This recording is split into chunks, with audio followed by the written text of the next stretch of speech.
This is the next in the Patriot Minute series. I'm Grandpa Rick. We're going to talk about why Christmas is absolutely essential to our survival in this modern world. You know, I was once a Scrooge. I was. Not anymore. Not that Christmas is changing for the better in our hyper-commercialized world. It hasn't and probably won't. But really, that doesn't matter. Like nearly everything in life, the change that makes the true difference is within each of us.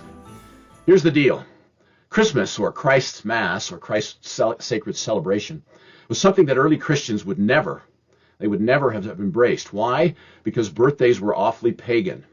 You know, Zeus, Apollo, Aphrodite, and those guys celebrating the popular birthdays of the gods, or of Caesar, which was something Christians hated. It was common at the time, but they didn't like it. Amazingly, Christ's birth wasn't recorded anywhere by Christians. By 3 centuries after the fact, no Christian could remember, and I don't think any of them really cared to. But then came the Roman Emperor Constantine the Great. When he converted from paganism to Christianity in AD 312, primarily to unite his struggling empire, everything changed. Christian leaders, previously hunted and martyred, now found themselves in power. What had once been a guaranteed life of persecution and poverty was now the most sought-after profession in Rome. The question we ask is, can one hero change the history of the world? Boy, you bet it can. By the 5th century of the Christian era, church leaders, priests, and bishops had split into essentially 2 categories. The first commanded the hierarchy of power and corruption, and the second, the hierarchy of piety, sacrifice, and poverty, or becoming the true, humble, service-oriented Christian ministers. The first group built their dynasties on wealth and power, fashioning gaudy churches, pomp and ceremony. They became the honored men, oppressing or ignoring the poor and the downtrodden. The second group, however, lived generally simple, humble lives, serving the oppressed and the poor, determined to live out their days walking in the path that Jesus walked, true and faithful saints of the Most High. So exactly how does this have anything to do with Christmas today, especially? It has everything to do with Christmas. Of course, the church at the time was controlled by the powerful. They promoted a rigid, self-serving form of Christianity. It was unforgiving and oh so serious. These early church tyrants looked down upon the people's sin with punishing rigidity. Yet, in their own corrupt lives, they broke every commandment ever written. In effect, these leaders, these parasites, were killing Christianity. Not all of them, but there was a large percentage. Something had to give, and something did. Enter St. Nicholas, the wonder worker. Nicholas was born in what is today modern Turkey, in Asia Minor. Much of his story is shrouded in myth, as so many stories from history are. But the myth is not that important, I think, is the fact that this happened in the way it did and the way it has come down to us, which has changed a lot of things. In the early Middle Ages, before Islam swept in to conquer and eliminate Christianity, Asia Minor was the true center of Christian wealth and power. Nicholas could see that Christmas celebration had evolved into this elitist, oh-so-boring formal rite, stuffed with overblown religious pageantry and self-serving aggrandizement, designed to further prop up the ruling elites. And amazingly, the children were excluded. They were pushed away as an annoyance. Nicholas thought this was an abomination. After all, Jesus had said, hadn't he? Let the little children come unto me, for such is the kingdom of heaven. Nicholas, who became the patron saint of children, had a better idea: to change the world one good deed at a time, and with each child, one child at a time.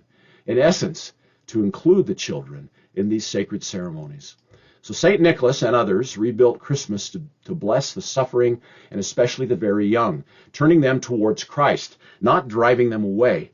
Countless forgotten religions and cults have, throughout history, died deserved deaths due to their inability to teach value to their children and in a way that children could embrace and love. And yes, some Christian traditions were adopted from ancient pagan rites. For example, December 25th. Was originally the winter solstice celebration, the extraordinaire Saturnalia. Yet there's no historical evidence that Christ was born anywhere near December. Of course, it didn't matter, for that was the popular time of year. So the solstice was replaced by something far more significant, something eternal, something lasting. Today, Christmas should focus on Christ. on good families, on good friends, good food, and lots of fun for everyone, but especially for the children, to serve the poor, to bring love and cheer, to turn the souls of men and women to Christ. We are today, and should be, focusing on saving our world by creating a legacy generation, much as St. Nicholas had and did. Jesus set in motion our modern Christ-centered Christmas celebration when he beckoned the little children to come unto him. He was, in context, chastising the adults to change their perspective and bless, teach, and serve the children first and foremost, thus rescuing upcoming generations from spiritual darkness. The calamity that befalls societies that ignore or abuse their children and reject traditional families. In fact, Christmas, primarily for the children and for the poor, was a revolutionary concept in world history. Early on, children were a nuisance. They were a burden. Anciently, they were non-citizens, in fact, virtually powerless. Children were sometimes sacrificed to pagan idols. Infanticide was practiced by most ancient peoples. They killed female babies many times. They killed the deformed or the sickly, or abandoned them to die. Abortion was commonly practiced in the ancient world.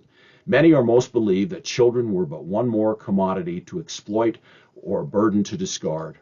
St. Nicholas knew this had to stop, or the world would not survive. God would not allow it. At a minimum, you can make the case that Nicholas saved Christianity and saved our world today. He did this by infusing a vital, divine, yet missing compassion within the faith.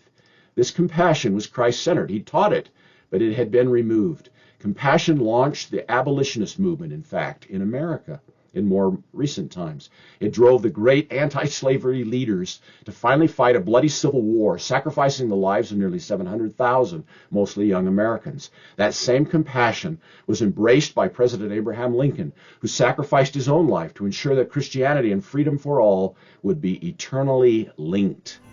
In our modern, increasingly secular, even anti-Christian world, I believe that Christmas is even more essential than ever.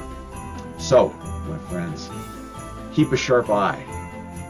And of course, Merry Christmas to all a good night. I'm Grandpa Rick.